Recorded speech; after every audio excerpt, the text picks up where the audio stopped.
Hello everyone, and welcome back to my channel. Today, we are going to watch about the here's what being monogamish really means. The norms surrounding romantic relationships are changing fast. Some couples practice polyamory and have multiple partners at once, while others are monogamous. Being monogamish could be just what you're looking for. We're here to explain what monogamish really means, how monogamish relationships work, and how to decide if being monogamish is right for you. Method 1. How monogamish relationships work. First is couples set boundaries according to their mutual desires and needs. Typically, they'll have a conversation, or several, to discuss what they're comfortable with and what would be off limits. For instance, they may permit kissing or flirting with other people, but sex is not allowed. Or they may be comfortable with each other having one-night stands, but not ongoing relationships with other partners. Couples may renegotiate their boundaries over time. For example, at first, a couple may only have sex with other people together in threesomes, but later decide to allow each other to have casual sex without the other partner present. Emotional boundaries are common. Romantic connections with others are usually off the table, and monogamish couples may require each other to stop seeing someone if such feelings develop. Step 2. Monogamish couples don't get romantically involved with others. As in monogamous relationships, monogamish couples prioritize each other emotionally. Intimacy or sexual activity with other people might be allowed, but those partners don't have a say in the couple's relationship. Some couples may even allow each other to veto the other's sexual partners, prohibiting future encounters with them. This dynamic can work if those other partners are comfortable with the arrangement, and if the couple communicates their boundaries clearly, honestly, and upfront. This is a form of hierarchical non-monogamy in which certain sexual partners, in this case, the couple, are prioritized over others. This is different from non-hierarchical non-monogamy, where all partners are equally prioritized. Step 3. Monogamish couples don't practice polyamory. They have a very conventional relationship structure that resembles monogamy, at least from the outside. Polyamory, on the other hand, can take on many structures. Some poly folks date multiple people with no romantic intent. Others are in three-person romances. And some live together in polyamorous communities with no strict rules around sex or romantic feelings. The varieties are endless, but monogamish relationships are much more traditional. Two people, one romantic connection, and lots of clear-cut rules. Some polyamorous people strongly prioritize one or two romantic connections, but this is not a hard rule, unlike in monogamish relationships. Finally, monogamish couples have rules around fidelity and cheating. In monogamish relationships, anything that violates the boundaries and limits you agreed on can be considered cheating.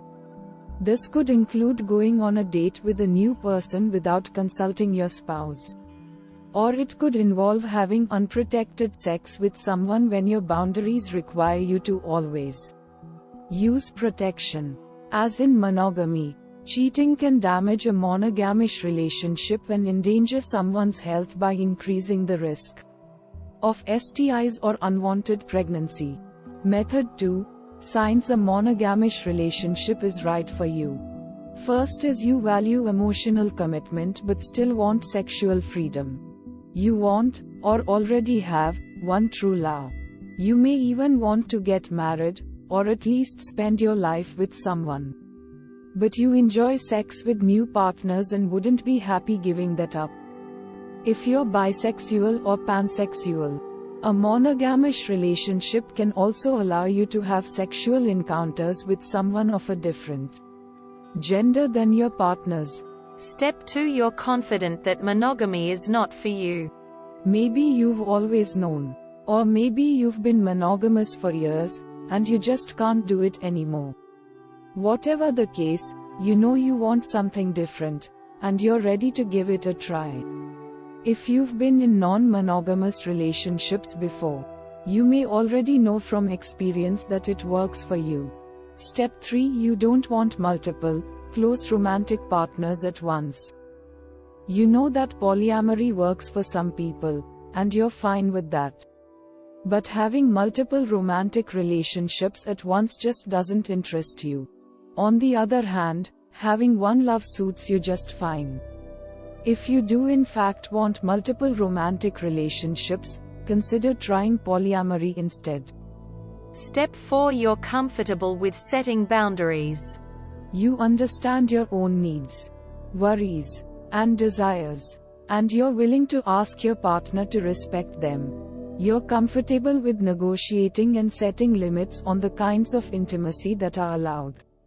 Outside of your relationship, some possible boundaries include limits on emotional intimacy with other people, limits on specific behaviors or sexual activities, limits or prohibitions on unprotected sex, frequency of STI screenings, and expectations around sharing the results. Where and when intimate acts with other people can take place, the amount of contact you have with other partners, how much you tell each other about other sexual encounters, if, when you should consult each other before engaging in intimate activity with other people. Step 5. You're willing to respect your partner's boundaries. Your partner will have their own needs, worries, and desires. Like you, they'll need to negotiate rules and limits for sexual activities with other partners. Together, you can compromise with each other and set boundaries that both of you are comfortable with.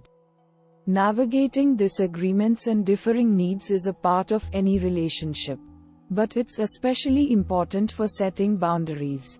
If you're struggling or want some help, try couples counseling with a clinician who understands non-monogamous relationships. Step 6. You trust your partner, and they trust you. You know they'll keep their word, and they know you'll keep yours.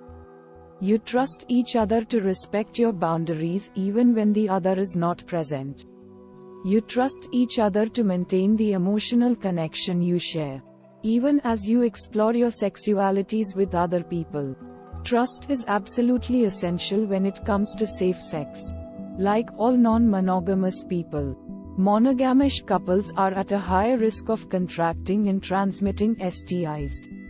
You'll need to trust each other to use protection and get tested for STDs regularly.